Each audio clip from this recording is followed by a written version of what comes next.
Hello ladies and gentlemen, in this video I'm going to be demonstrating how to create a perspective drawing. Start by measuring halfway down your paper. Once you've measured halfway down your paper, connect these two marks with a horizon line. Draw two vanishing points and then start drawing some roads. These roads are going to be extending from the vanishing point. So I've got two lines going from the left vanishing point and then two lines that are extending from the right vanishing point. Next, draw some more lines converging from the vanishing points. These ones will be not as wide, and those are going to be sidewalks that surround the roads. Also, be sure to draw some margins. These margins are going to be, or medians, are going to be the divider between the different lanes of the roads. When you're adding details to your sidewalks, be sure that these different lines are going to the right vanishing point when you're working on the left sidewalk. So I'm pivoting my ruler. I'm making sure the right side of that ruler is always connecting to that right vanishing point as I draw these lines or dividing sections of the sidewalk to the other side. Now repeat this step identical to the right side. It just happens to be going to the left vanishing point. So I'm repeating the exact same steps, pivoting that ruler on the left vanishing point so these lines go to it. Next, you're going to be drawing a cube or a building. Start by drawing three vertical lines. The first vertical line should be in the middle and the tallest.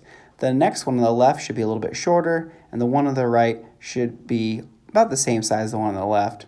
Connect your converging lines from the top of the middle one to the left and the right vanishing point, and then erase the horizon line that is behind the cube. Next, draw some doors. To draw doors, add two vertical lines and have your converging line connect to the vanishing point. So I'm drawing two vertical lines. I'm connecting the top to the vanishing point on the right because it's the right side of the building that I'm drawing on. And when I draw my door on the left side, again, this converging line is going to go to the left vanishing point. When you're drawing windows, very similar process. The only difference is you're drawing an extra line. So I have converging lines and vertical lines that I'm drawing to close out and box out this window. I'm going to try to make this window the same size in reality as the one on the left. So even though it appears bigger, I'm still making sure those converging lines are lined up. Here's a different style of window. Again, it's two converging lines that are going to the right side of the two converging lines go to the right vanishing point because it's on the right side of the building. And I'm drawing other vertical lines here to divide out the different sections of my window.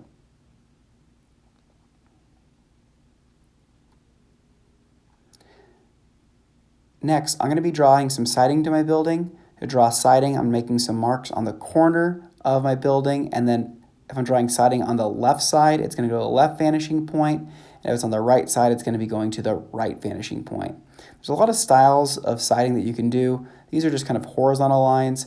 You can do bricks, you can do an organic pattern. It's up to you, but I would really try to avoid leaving my building plain, adding details that would essentially be kind of around or behind the doors and the windows that you add.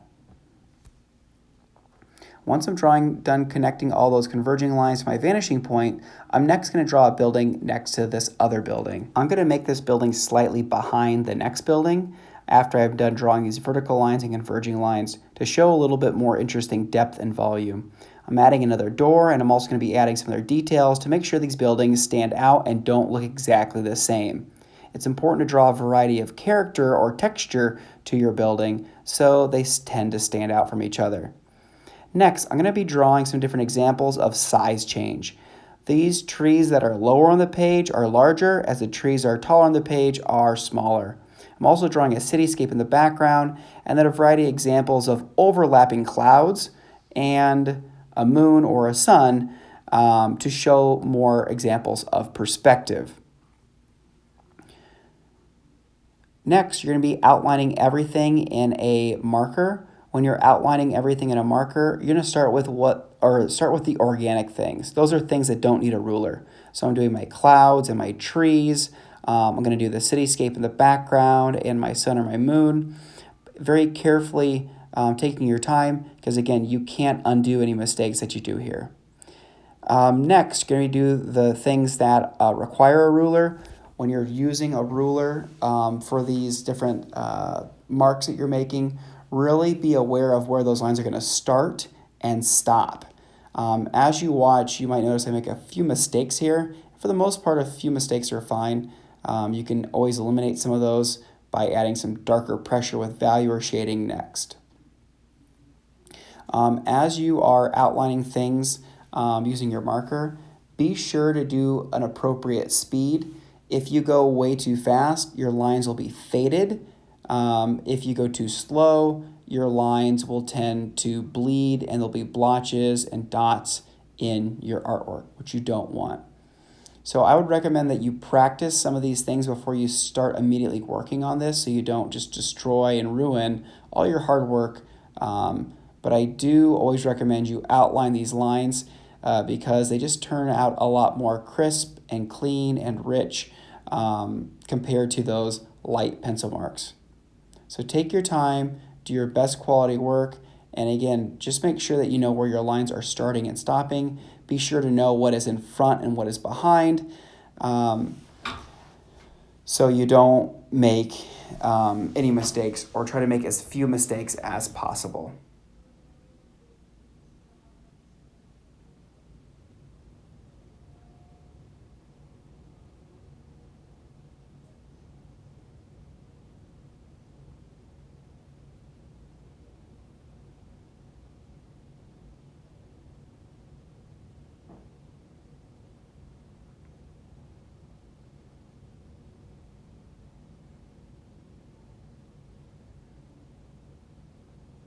Once you're done with your marker, erase all unnecessary pencil marks. That way you'll be able to see maybe some things that you made a mistake on. Like I'll notice that I missed a couple things that I need to go back and outline. So it's a good opportunity for you to kind of put a spotlight on some of those mistakes, or not mistakes, but things that you missed that you can go back to with a marker. Next, you're going to be adding value. Value is when you create a variety of different lightnesses and darknesses in an image to create contrast as well as volume. So try to think about what areas need darker areas or darker values and what areas need lighter values. For example, I'm trying to create contrast in my windows and my doors on this specific building. So you'll notice that when I'm shading, I'm trying to make sure those windows are contrasting the siding. Next, the building on the right here, I'm going to add a lot more darker, heavier pressure to create a little bit more contrast between the building next to it. So it's not exactly the same. And then I erase and lighten up the texture and the different details that are on that building. And the buildings in the background of the cityscape, I make it really light to show atmospheric perspective. For the clouds, I do pretty light as well, having a darker pressure on the bottom and then fade and go lighter as I go to the top. And then when you're doing the rest of your area streets, usually I do really light because it's just a lot more difficult to fill a broad area like that with dark, heavy marks. So doing lighter areas with lines that are going to the converging lines are going to make a big difference. So that's how you create a perspective drawing using 2-point perspective.